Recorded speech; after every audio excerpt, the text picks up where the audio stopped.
Hello everyone. Business studies में आपका first chapter business trade and commerce है, जिसका आज हम लास्ट टॉपिक अपना पढ़ेंगे objective of business and risk in the business. इन दो टॉपिक्स को आज हम कंप्लीट करेंगे। इन दोनों टॉपिक के बाद हमारा ये फर्स्ट चैप्टर कंप्लीट हो जाएगा। तो चलिए हम स्टार्ट करते हैं। सबसे पहले objective of the business, it means व्यवसाय के क्या उद्देश्य हैं। किसी भी ऑब्जेक्टिव को रिसीव करने के लिए देखो व्यवसाय शुरू किया जाता है। व्यवसाय मीन्स आपको पता है बिजनेस। आप अपने उद्देश्य को पूरा करने के लिए व्यापार प्रारंभ करोगे। अब हर कोई भी व्यवसाय हो उसमें कुछ ना कुछ आपका मेन गोल होता है। ये गोल क्या बताते हैं कि आपको अपने काम के बदले में क्या प्राप्त करना है। आपको अपने काम के बदले में कैश प्राप्त करना है, पैसा लेना है ना। तो सामान्यतः नॉर्मली ये मानते हैं कि कोई भी व्यापार हो वो केवल लाभ कमाने के उद्देश्य से किया जाता है। व्यवसाय भी यही बताता है कि हम वस्तु का जो भी प्रोडक्शन करते हैं और उसके बाद हम उसको ज़रूरतमंदों को आवश्यकता अनुसार देंगे, लेकिन किसके बदले में? पैसों के बदले में। और वो जो हमें पैसे मिलेंगे वो हमारा क्या होता है? प्रॉफिट होता है। तो हर कोई व्यवसायी ये प्रयास करता है कि जितनी भी अमाउंट उसने अपने बिजनेस को लगाने में स्टार्ट की है उससे ज़्यादा ही उसको प्रॉफिट हो। नॉर्मली हम क्या मान सकते हैं कि बिज़नेस क्या है? लाभ कमाने की एक तरीका, जो आप किस तरह से कमाते हो कि आपने जितना भी बिज़नेस में लगाया है वो कम और बेचने के बाद जो भी आपको मिले वो ज़्यादा हो। तो प्रेजेंट कंडीशन में सभी यही स्वीकार करते हैं कि जो बिज़नेस है वो आज एक सोसाइटी का एक मेन पार्ट है। उसके द्वारा हम क्या करते हैं? समाज की सभी आवश्यकताओं को पूरा करते हैं और ये काम हम लंबे समय तक करते हैं। तो 2 पॉइंट आपको याद रखने हैं। व्यापार क्या है? सबसे पहला लाभ कमाने का एक साधन, और ये लाभ आप किसके द्वारा करते हो? सामाजिक इकाइयों के द्वारा, सामाजिक उत्तरदायित्व को पूरा करने के लिए। और इसको क्यों करते हो? ताकि आपको लाभ हो और लंबे समय तक ये काम करना हो। तो लाभ कमाना उद्देश्य नहीं होगा, आपको समाज को भी ध्यान रखना है और ये भी ध्यान रखना है कि जितना कैपिटल आपने इन्वेस्ट किया है उससे ज़्यादा ही आपको रिसीव करना है। अब लाभ को व्यापार का उद्देश्य क्यों माना जाता है? सबसे पहले व्यापारी के लिए एक तो ये इनकम का सोर्स है। अगर प्रॉफिट नहीं होगा तो व्यापारी को कोई इनकम नहीं होगी। दूसरा, अगर कुछ भी काम करेगा कैपिटल उसको किससे मिलेगी? व्यापार से मिलेगी। थर्ड पॉइंट, समाज के लिए उपयोगी होने के साथ साथ ये समाज के लिए स्वीकार भी है कि अगर आप समाज के लिए काम कर रहे हो तो समाज भी चाहता है कि हाँ वो बंदा हमारे लिए काम कर रहा है तो उसको प्रॉफिट तो होना ही चाहिए। और फोर्थ पॉइंट ये है कि अगर लाभ होता है तो फिर आपकी व्यापारिक इकाई में क्या होती है? प्रतिष्ठा बढ़ती है, आपका नाम बढ़ जाता है। तो मेनली ये व्यवसाय के उद्देश्य हैं। अब हम 5 पॉइंट की मदद से इसको अच्छे से जानेंगे कि व्यापार का जो मेन उद्देश्य है वो उन 5 पॉइंट्स में क्या है। सबसे पहला पॉइंट इसमें आता है बाजार की स्थिति। सेकंड, नव प्रवर्तन, उत्पादकता, लाभ कमाना और सामाजिक उत्तरदायित्व। देखिए इसको मैं एक्सप्लेन करूंगी। सबसे पहला आपका है मार्केट कंडीशन। अब बाजार की स्थिति क्या है? कोई भी इंडस्ट्री, अब आप बिजनेस कर रहे हो, इंडस्ट्री आपकी है तो कंपटीशन तो होगा। तो वो इंडस्ट्री अपने यूज़र्स को क्या बेहतर प्रोडक्ट्स उपलब्ध कराएगी तो ही वो अपने कॉम्पिटिटर से ज़्यादा कर पाएगी और अपने कंज्यूमर्स को क्या करेगी? सेटिस्फाई कर पाएगी। तो अपने कंज्यूमर को सेटिस्फाई करने के लिए उसे अपने पैरों पर मजबूती से खड़ा होना पड़ेगा। तो बाज़ार स्थिति इसमें बहुत इंपॉर्टेंट है कि बाज़ार की स्थिति को ध्यान में रखते हुए अपने कॉम्पिटिटर से बेहतर करने के लिए बेस्ट प्रोडक्ट्स अपने यूज़र्स को देना, तो वो मार्केट कंडीशन के अंतर्गत आता है। सेकंड है आपका नव प्रवर्तन, इसको बोलते हैं न्यू इनोवेशन। अब नव प्रवर्तन का मतलब है नवीन विचारों का सम्मिलित होना। आपने जब अपना बिजनेस स्टार्ट किया होगा तो आपके पुराने रूल्स होंगे। अगर आप उन्हीं रूल्स को अपनाते हुए काम करेंगे तो वो आपका नॉर्मल मार्जिन लेके बिजनेस चलता रहेगा। अगर आपने अपनी पॉलिसी में, अपनी पद्धति में, काम करने के मेथड में थोड़ी सी नवीनता ला दी, न्यूनेस ला दी, तो उससे क्या होगा? एक तो आपका प्रोडक्ट नया बन जाएगा, दूसरा उसको फुलफ़िल करने में आप एक्टिव भी रहेंगे और काम करने में आप निपुण भी हो जाएंगे। तो आज की कंपटीशन में किसी भी व्यापार को चलाने के लिए जो इनोवेशन होता है, इनोवेटिव आइडियाज़, वो बहुत ज़रूरी है। थर्ड पॉइंट आता है इसमें आपका उत्पादकता, जिसको आप इंग्लिश में प्रोडक्टिविटी बोलते हो। प्रोडक्टिविटी का मीन्स होता है आप भी कंज्यूमर्स हैं तो आप क्या चाहते हैं कि जो हम प्रोडक्ट खरीदें, जितना प्राइस हम उसके लिए पेमेंट करें, उसकी क्वालिटी बहुत अच्छी होनी चाहिए। तो कोई भी प्रोडक्ट को यूज़ करने के लिए उसकी कुशलता को जानना ज़रूरी होता है और लंबे समय तक इसको बनाए रखने के लिए जो आपकी इंडस्ट्री है उसको क्या करना पड़ेगा, जो भी उसके पास साधन हैं, रिसोर्सेज हैं, उसका ज़्यादा से ज़्यादा यूज़ करना होगा और 100% प्रोडक्ट बेस्ट क्वालिटी का बनाना पड़ेगा। तो ये आपका उत्पादकता में आता है। नेक्स्ट पॉइंट है इसमें लाभ कमाना। लाभ कमाना यानी कि गेनिंग प्रॉफिट। इसका मतलब क्या है, जितना भी कैपिटल आपने बिजनेस को स्टार्ट करने में लगाया है अब आपको उससे ज़्यादा ही कमाना होगा। अगर आपको लाभ मिल रहा है तो ये बिजनेस की सक्सेस के लिए काफ़ी बेस्ट माना जाता है। लास्ट पॉइंट है इसमें आपका सामाजिक उत्तरदायित्व। आप उद्योग कर रहे हैं, इंडस्ट्री कर रहे हैं, बिजनेस कर रहे हैं, आपका मेन मोटिव केवल ये नहीं होना चाहिए कि आपने प्रोडक्ट बनाया और आपको केवल प्रॉफिट मिल गया। आज की जो सोसाइटी है, आज का जो बिज़नेस है वो ग्राहक केंद्रित होता है, यानी कि उसका मेन पॉइंट क्या होता है, मुख्य बिंदु मुख्य केंद्र होता है, सेंटर पॉइंट कंज्यूमर। अगर आपने अपने कंज्यूमर को संतुष्ट कर दिया, अब संतुष्ट करने के साथ साथ आपको सोशल रिस्पॉन्सिबिलिटीज़ भी ध्यान रखनी पड़ेगी कि समाज की समस्याओं का समाधान भी आपको करना है।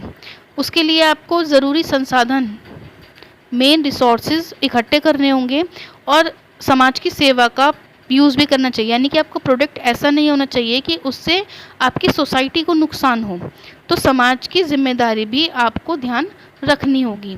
ये हैं आपके व्यवसाय के उद्देश्य, जिसमें आपके 5 पॉइंट्स हैं। पहला आपका market condition, second innovation, third productivity, fourth profit earning और last social responsibilities. Last and second topic है व्यवसायिक जोखिम, बिजनेस रिस्क। देखिए, आप बिजनेस स्टार्ट कर रहे हैं, बिना रिस्क के आप उसको स्टार्ट ही नहीं कर पाएंगे। यानी कि जोखिम का मीन्स क्या होता है, कम लाभ अथवा हानि होना। जितनी कैपिटल आपने इन्वेस्ट की, अगर उससे आपको कम पैसे मिल रहे हैं तो आपका रिस्क है। अब उन अनिश्चितताओं को, उन अनसर्टेनिटीज को, क्या रीजंस हो सकते हैं, क्या चीज़ें हैं जो आपके कंट्रोल से बाहर हो जाती है, तो उन के कुछ पॉइंट्स हैं, ज़रा उसको देख लेते हैं। पहला, कोई एक स्पेशल प्रोडक्ट है या तो उसकी डिमांड में कमी हो जाए, या फिर फैशन के अकॉर्डिंग जो कंज्यूमर्स हैं उनका टेस्ट चेंज हो जाए, या मार्केट की जो प्राइमरी इम्पोर्टेंस है उनमें चेंज हो जाए, या फिर आपके साथ उसी प्रोडक्ट को बनाने वाली कोई एक अच्छी संस्था आ जाए। बाज़ार में कच्चा माल का होना, ये भी इसके क्या है, जोखिम के कारण है। तो इन कारणों की वजह से आपको नुकसान होता है। अब इस प्रकार कच्चे माल का जब भी आप यूज़ करेंगे, उसको ख़रीदने के लिए ज़्यादा अमाउंट आपको देनी पड़ेगी, और फिर जब ज़्यादा अमाउंट आप दोगे तो फिर आपका कॉस्ट बढ़ेगा, फिर उसको बनाओगे, फिर उसको बेचोगे, तो यानी कि प्राइस तो बढ़ रहा है। अब प्राइस बढ़ेगा, पता नहीं कंज्यूमर उसको लेगा या नहीं लेगा, तो इससे क्या होता है, प्रॉफिट में कमी होने के चांसेस ज़्यादा हो जाते हैं। तो मेनली जो बिज़नेस होता है उसमें दो तरह की जोखिमों का, दो तरह के रिस्क का सामना करना पड़ता है। पहला होता है आपका अनिश्चित जोखिम, अनसर्टेन जोखिम, जिसका आपको पता ही नहीं रहता कि होगा या नहीं होगा। दूसरा है आपका शुद्ध जोखिम, आपको पता रहता है कि हाँ, ये तो 100% अब नुकसान होना ही होना है। तो जो जोखिम है अनिश्चित जोखिम, जो आपका अनसर्टेन रिस्क है, उसमें प्रॉफिट भी हो सकता है और आपको लॉस भी हो सकता है। लेकिन आपका जो नेट रिस्क है उसमें आपको केवल हानि ही हानि होगी। अब ये कि इसके एग्जांपल्स हम देख लेते हैं कि अनिश्चित जोखिम क्या होता है, कि मांग और पूर्ति, डिमांड और सप्लाई में कमी होना या बढ़ जाना, किसी चीज़ का लॉस हो जाना, कंज्यूमर्स की जो है टेस्ट चेंज हो जाना, ये मैं आपको बता चुकी हूँ। लेकिन ये जो आपका नेट लॉस है, ये क्या होगा, हड़ताल हो गई कर्मचारियों की, तो ये आपकी हानि होनी ही होनी है। आपका माल चोरी हो गया तो भी आपको हानि होनी है, और आग लग गई तो भी आपकी हानि होनी है। तो इस टॉपिक में आपने क्या पढ़ा कि जो व्यावसायिक जोखिम होता है, बिजनेस रिस्क, वो कितने तरह का होता है, दो तरह का होता है। एक आपका अनिश्चित होता है, जिसके बारे में आपको पता नहीं होता, इसमें आपको प्रॉफिट और लॉस दोनों हो सकते हैं। बट दूसरा आपका शुद्ध हानि होती है, इसके बारे में आपको कंप्लीट नॉलेज होती है। बिजनेस जोखिम हो गया। अब ये जोखिम होता क्या है, कैसे पहचानेंगे आप जोखिम है, तो इसकी विशेषताओं को हम ध्यान से देखेंगे। सबसे पहला पॉइंट इसमें आपको दे रखा है, व्यवसायिक जोखिम अनिश्चितताओं के कारण होता है। अनिश्चितता मैंने आपको बताया कि आपके आपदाएं आ गई, भूकंप आ गई, बाढ़ आ गई, इसको आपदाएं बोलते हैं। मांग और मूल्य में परिवर्तन, डिमांड और सप्लाई चेंज हो गई, सरकार ने पॉलिसी चेंज कर दी, इन चीज़ों की वजह से आपका जोखिम होता है। दूसरा पॉइंट है, ये हर व्यवसाय में होता है। अगर आपके बिजनेस में जोखिम नहीं है तो आपका बिजनेस लाभ कमाने की कगार पर नहीं खड़ा हो सकता। तो जो जोखिम है वो व्यवसाय का एक इम्पॉर्टेंट पार्ट भी होता है। थर्ड पॉइंट है इसमें जोखिम की मात्रा मुख्यतः व्यवसाय के आकार पर निर्भर करती है। अगर आपका व्यापार बड़े स्तर पर काम करने वाला है तो जोखिम की मात्रा आपकी ज़्यादा होगी, लेकिन अगर आपका व्यापार कम छोटे स्तर पर काम करता है तो जोखिम की मात्रा आपकी कम होगी। फोर्थ पॉइंट है जोखिम उठाने का प्रतिफल लाभ है। अगर आप रिस्क लेकर कोई काम करते हैं तो आपको प्रॉफिट होगा। अब ये नहीं कि आपको प्रॉफिट होगा ही होगा, वो लॉस भी हो सकता है, उसकी चांसेस लेकिन कम होती हैं। बट बिना रिस्क लिए आप प्रॉफिट को गेन करने का आइडिया लगा ही नहीं सकते। तो ये क्या है, जोखिम के 4 नेचर्स हैं। नेक्स्ट है कि जोखिम होता क्यों है, क्या रीजंस हैं। तो इसके हमारे 3 रीजंस हैं। पहला हमारा नेचुरल रीज़न, दूसरा हमारा ह्यूमन, और तीसरा है हमारा इकोनॉमिक रीज़न। और इसमें फोर्थ भी हम डिवाइड कर सकते हैं, वो अदर्स में माना जाता है। तो ये पहला पॉइंट है आपका प्राकृतिक कारण। ये क्या होता है, जैसे प्राकृतिक आपका आपदाएं होती हैं, बाढ़ हो गई, भूचाल भूकंप हो गया, बिजली का गिरना, भारी वर्षा, अकाल। तो इन सब क्रियाओं पर ह्यूमन का कंट्रोल नहीं होता। तो नेचुरल टाइप के जो भी आपके इंसिडेंट्स होते हैं वो आपके प्राकृतिक जोखिम के कारण के अंतर्गत आते हैं, और इसी वजह से व्यापार की संपत्ति में ज़्यादा से ज़्यादा हानि होने की संभावना बनी रहती है। सेकंड पॉइंट इसमें आपका मानवीय कारण। मानवीय कारण किस तरह से, अब मानव बेईमानी करेगा, लापरवाही होगी, या उसको इतनी नॉलेज नहीं है, तो ये सारे क्या हैं, आपके मानवीय कारण हैं। इसके अदर क्या है, अगर उन्होंने हड़ताल कर दी, जो आपको काम देने वाले मैनेजर्स हैं वो अच्छे नहीं हैं, ठीक है, मशीन ख़राब हो गई, तो ये सारे क्या हैं, आपके मानवीय कारण के अंतर्गत सम्मिलित किए जाते हैं। यानी कि इनका मेन रीज़न क्या होता है कि मानव की वजह से नुकसान हुआ है। थर्ड पॉइंट इसमें हमारा आता है आर्थिक कारण। अब आर्थिक कारण में ध्यान रखेंगे, मार्केट में जो भी माल है उसकी मांग में अनिश्चितता, यानी कि जो डिमांड है वो कभी बढ़ रही है कभी घट रही है।